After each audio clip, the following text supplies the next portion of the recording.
അത് നമ്മളിപ്പോൾ പോകുന്നത് ദുബായ് ലാൻഡിലേക്ക്, അതായത് നമ്മുടെ സ്വന്തം ഗ്ലോബൽ വില്ലേജ്, ദുബായിയുടെ സ്വന്തം ഗ്ലോബൽ വില്ലേജിലേക്കാണ് പോകുന്നത്. ഏറെക്കുറെ 50 രാജ്യങ്ങളിൽ നിന്നുള്ള കച്ചവടക്കാരും അവരുടെ തനതായ കച്ചവട രീതികളും അവരുടെ ആ രാജ്യത്തിൻ്റെതായ ഓരോ നമ്മളെന്താ പറയുക, നമ്മുടെ നാട്ടിലൊക്കെ പറയില്ല ഉപ്പ് തൊട്ട് ആ കർപ്പൂരം വരെ കിട്ടുന്ന കടകളെന്നൊക്കെ, അതുപോലെ തന്നെ ഓരോ രാജ്യങ്ങളിൽ നിന്നും അവരുടെ ആ വെറൈറ്റി സാധനങ്ങളൊക്കെയാണ് നമുക്കിവിടെ കാണാൻ സാധിക്കുന്നത്. എന്നിരുന്നാലും നമ്മൾക്ക് പോകാൻ സാധിക്കാത്ത ഒരുപാട് രാജ്യങ്ങളിലെ അവരുടേതായ തനതായ രീതിയിൽ ഭക്ഷണമാകട്ടെ, വസ്ത്രങ്ങളാകട്ടെ, അവരുടെ ആഭരണങ്ങളാകട്ടെ, ചെരുപ്പുകളാകട്ടെ, അങ്ങനെ എന്തും നമുക്കവിടെ കിട്ടും.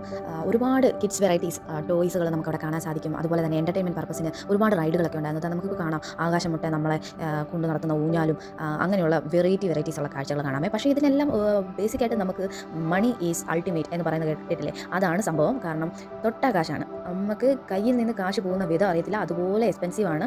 എന്നിരുന്നാലും നമ്മുടെ നാടൊക്കെ മിസ് ചെയ്യുന്ന ആൾക്കാർക്ക് നമുക്ക് വന്ന് നമ്മുടെ നാടിൻ്റെതായിട്ടുള്ള കാര്യങ്ങളും നമ്മുടെ നാട്ടിലെ കാര്യങ്ങളൊക്കെ വേണമെന്നുണ്ടെങ്കിൽ നമുക്ക് ഇവിടെ വന്ന് പർച്ചേസ് ചെയ്യാവുന്നതാണ്.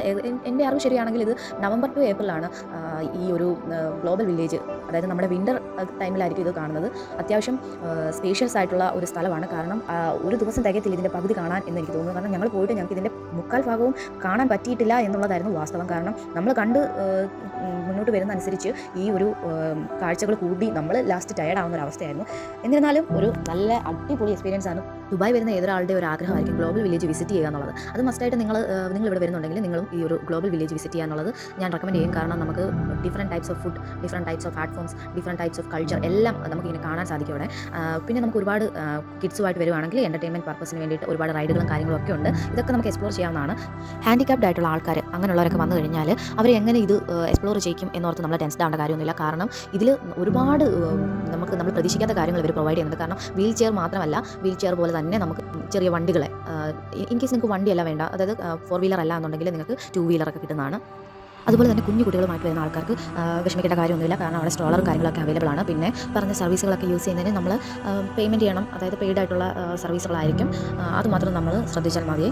ഒരുപാട് വിസ്മയങ്ങൾ ഒളിപ്പിച്ചുകൊണ്ട് ഗ്ലോബൽ വില്ലേജ് ഇനിയും നമ്മളെ വെയിറ്റ് ചെയ്തിരിക്കുകയാണ്. മിസ് ചെയ്യരുത്. എനിക്ക് നിങ്ങളോട് പറയാനുള്ളത്, ചെറിയ കാഴ്ചകളൊക്കെ നമുക്ക് കാണാൻ സാധിക്കുന്ന സ്ഥലങ്ങളെല്ലാം എക്സ്പ്ലോർ ചെയ്യുക. സമാധാനമായിട്ടിരിക്കും, സന്തോഷമായിട്ടിരിക്കും. Keep supporting me. Love you guys all. എന്നെ സപ്പോർട്ട് ചെയ്ത എല്ലാവർക്കും ഞാൻ താങ്ക്സ് പറയുകയാണ്. അത് ഈച്ച് ആൻഡ് എവറി പേഴ്സൺ. അപ്പോൾ ഇനി അടുത്ത വീഡിയോ കാണുന്നത് വരെ signing off. This is smiling Shruta. Bye by.